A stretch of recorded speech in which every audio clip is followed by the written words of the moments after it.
Uncle जी ये सिर्फ VIP entry है, कहीं से भी उठ के आ जाते हैं।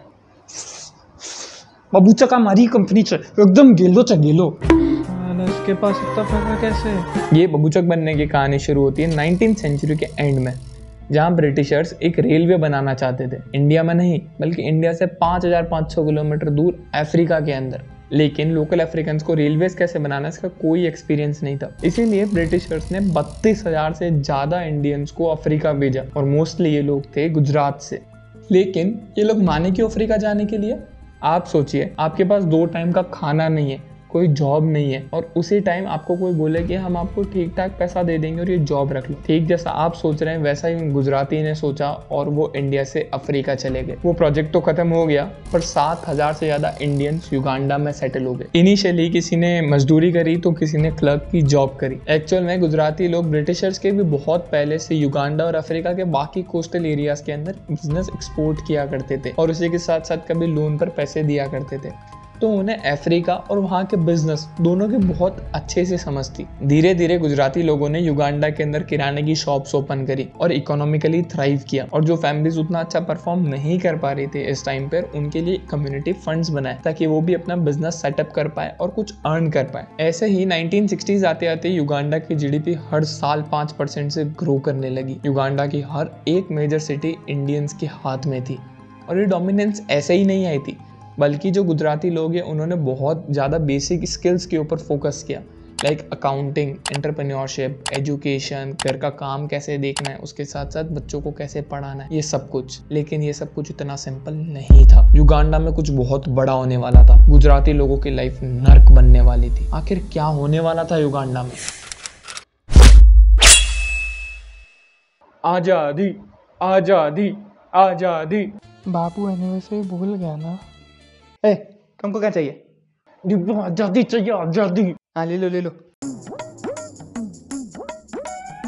अक्टूबर 1962 में युगांडा के लोगों को ब्रिटिशर्स से आज़ादी मिली। In the new Africa, one more independent country, the state of Uganda.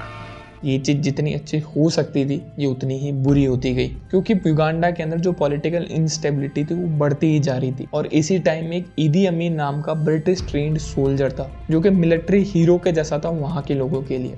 1971 आते आते ईदी अमीन इस चीज़ से बहुत बुरी तरीके से फ्रस्ट्रेट हो चुका था और उसने अपने ही प्रेसिडेंट के अगेंस्ट में मिलिट्री कू कर दिया और अपने आप को लाइफ टाइम के लिए प्रेसिडेंट डिक्लेयर कर दिया युगांडा का। The members of the Uganda Army and Air Force decided to take over from the civilian rule. Uganda के लोग वैसे तो ईदी अमीन को एक मिलिट्री हीरो की तरह देखते थे, बट जब ये मिलिट्री कू हुआ तो उन्होंने इस डिसीजन को उतना अप्रिशिएट नहीं किया और पसंद नहीं किया, क्योंकि वो सोच रहे थे वो जस्ट अभी एक डिक्टेटरशिप या फिर एक एम्पायर से अब बाहर निकले और अब फिर से एक डिक्टेटर हमारी कंट्री को रूल करेगा तो हमारी कंट्री का क्या हाल होगा। जैसे ही ईदी अमीन को अपनी पॉपुलैरिटी गिरते हुए दिखी तो उसने एक चीज़ नोटिस करी कि जो लोकल युगांडा के लोग हैं वो इंडियंस को उतना पसंद नहीं करते, क्योंकि जो इंडियंस पॉपुलेशन का सिर्फ 1% ओन करते हैं वो मेजॉरिटी ऑफ द युगांडा के बिजनेसेस को रूल करते हैं और रन करते हैं। तभी उसने ओपनली एक स्टेटमेंट दे दिया कि इंडियंस आर साइबोटाजिंग आर ग्रोथ, और ये स्टेटमेंट देने के बाद युगांडा के लोगों ने उसको सपोर्ट किया हल्का सा।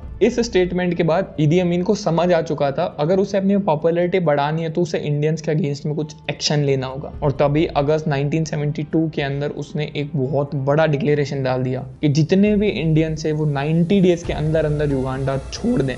I want to see that the whole Kampala street is not full of Indians. इस टाइम तक काफ़ी सारे इंडियंस युगांडा की सिटीजनशिप ले चुके थे, वो वहाँ के प्रॉपर सिटीजन थे बाय डॉक्यूमेंटेशन, फिर भी उन्हें कंट्री छोड़ने के आदेश दे दिए गए। लेकिन जब दुनिया भर से उसके ऊपर प्रेशर आने लगा कि आप इंडियंस को ऐसे कैसे अपनी कंट्री से बाहर निकाल सकते हो, तो उसने इस चीज़ को रिलीजियस एंगल दे दिया और ये बोला कि मुझे भगवान ने अपने सपने में आकर ये सब चीज़ बोली है। सिर्फ 90 डेज के अंदर जितने इंडियंस थे उनको युगांडा छोड़ना पड़ा। किसी ने अपने बिजनेस छोड़ा, किसी ने अपनी शॉप छोड़ी, किसी ने अपनी फैक्ट्री छोड़ी, किसी ने अपना घर छोड़ दिया, खेत छोड़ दिए, सब कुछ छोड़ के उन्हें किसी एक नई कंट्री के अंदर एज एन रिफ्यूजी रहना पड़ा। मोस्टली ये लोग यूएस, यूके और कनाडा जैसी कंट्रीज के अंदर शिफ्ट हुए। लेकिन जो गुजराती लोग हैं उन्होंने हार नहीं मानी और उनके फंडामेंटल्स भी बहुत स्ट्रॉन्ग थे इस टाइम तक, और इसी के चलते एक रेफ्यूजी ने वहाँ पे स्मॉल ग्रोसरी स्टोर खोली यूके के अंदर।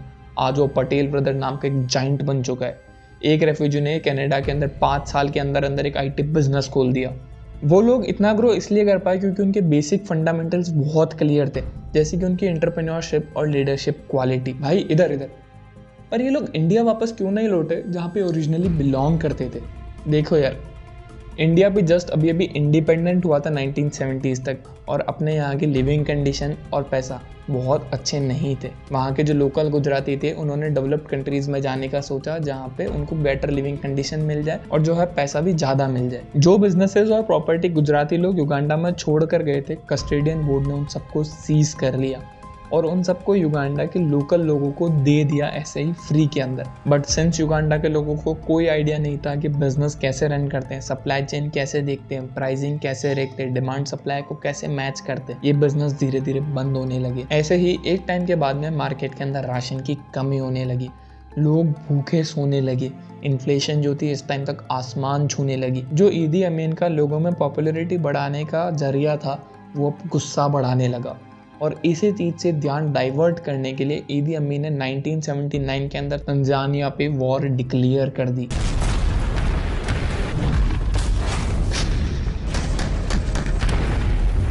और जब तंजानिया ने रिटेलिएट किया तो ईदी अमीन देश छोड़कर भाग गया। युगांडा की जो इकोनॉमी है वॉर के बाद में बहुत बुरी तरीके से क्रैश कर चुकी थी।